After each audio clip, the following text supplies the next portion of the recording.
next speaker is Michael Pesin from the Department of Energy, where he is Deputy Assistant Secretary for Advanced Grid Research and Development. Mr. Pesin has his Master's of Science in Electrical Engineering from St. Petersburg State Polytechnic University, and he is also a licensed professional electrical engineer in the state of Washington. Sir, we're looking forward to your remarks. Thank you very much for coming. Good afternoon. So first of all, I want to thank Lexington Institute for bringing together this awesome group of people. It's very interesting presentations. I'll try not to disappoint you. So I work at the Office of Electricity Delivery and Energy Reliability, where I'm Deputy Assistant Secretary for Advanced Grid Research and Development. And I don't think I need to tell anyone here that our entire economy depends on the resilient and secure delivery of electricity today.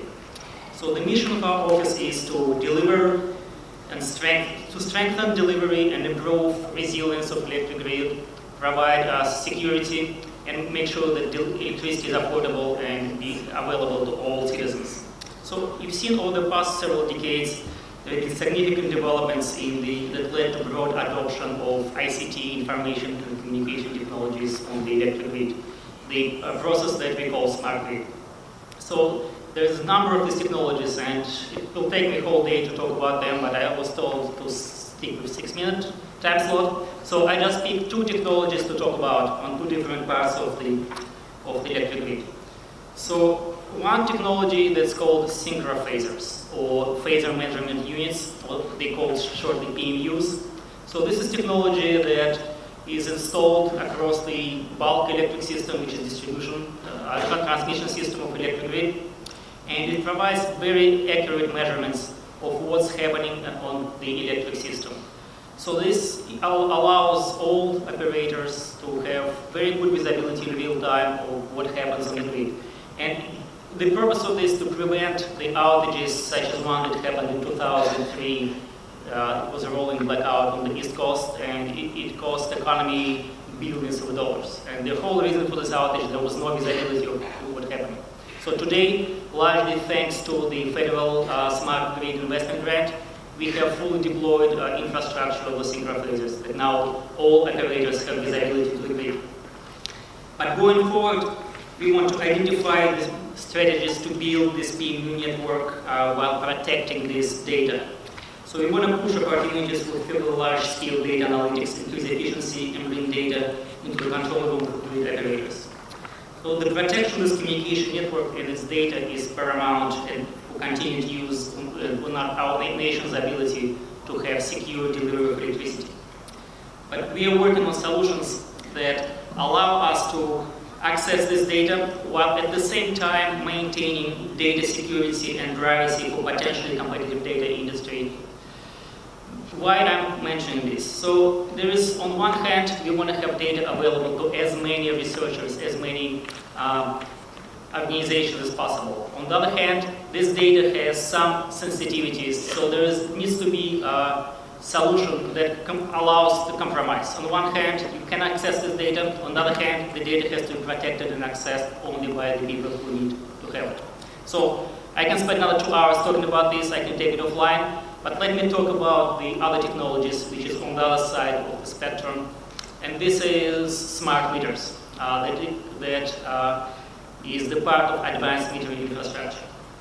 So these technologies provide tremendous value, but they led to concerns regarding consumer data privacy and access. So maintaining trust is critical and fundamental for protection that warrant extra attention.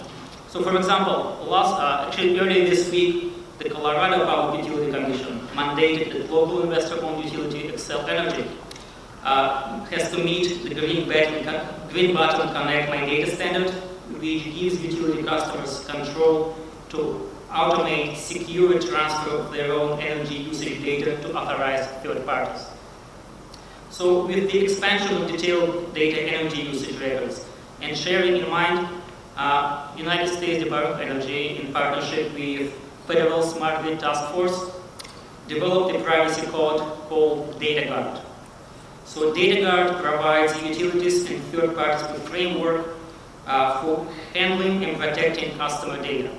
So this is very important because in my previous life I spent more than a quarter century working for utilities, and I've been in front of city councils and utility boards trying to justify AMI projects. And when consumer citizens were invited to voice their opinion, one of the biggest objections was data privacy. They did not want to have data fall into either wrong hands or in government's hands. And we saw some examples with latest court cases. So one of the important things that needs to happen is we need to reassure the public that their data is safe and secure.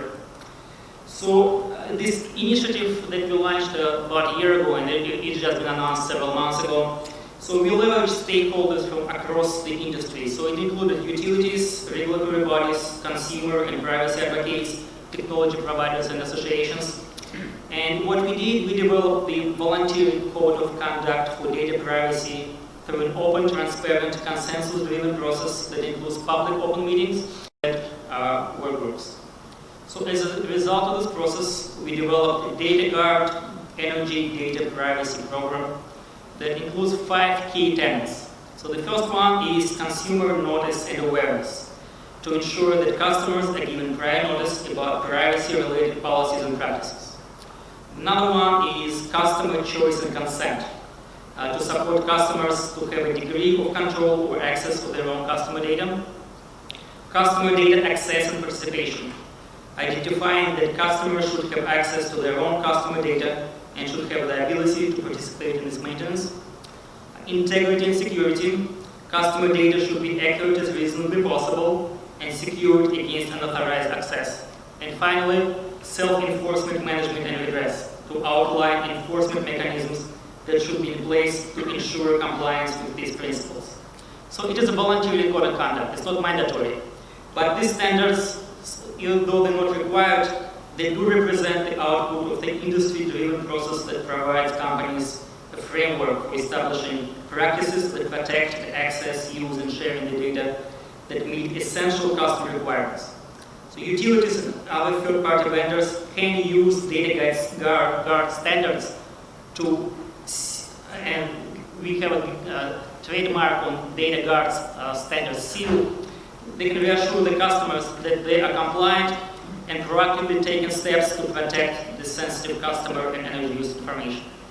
So, and from customer perspective, we've heard a lot from consumer groups.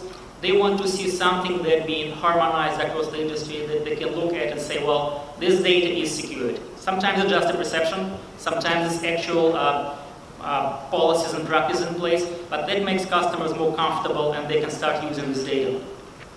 So what we expect to see in the future is just more expansion of information and data communication technology on top of the smart grid. And it has opened and will continue opening tremendous opportunities for new operational approaches. But the key to realizing the potential of this work is through strong partnership that protect consumers and businesses while opening up essential wealth of data to research and innovation. DOE is committed to working closely with industry to facilitate the proper balance between privacy, access, and security on our path to improve grid reliability, efficiency, and resiliency. So in conclusion, I just want to thank the opportunity to speak today.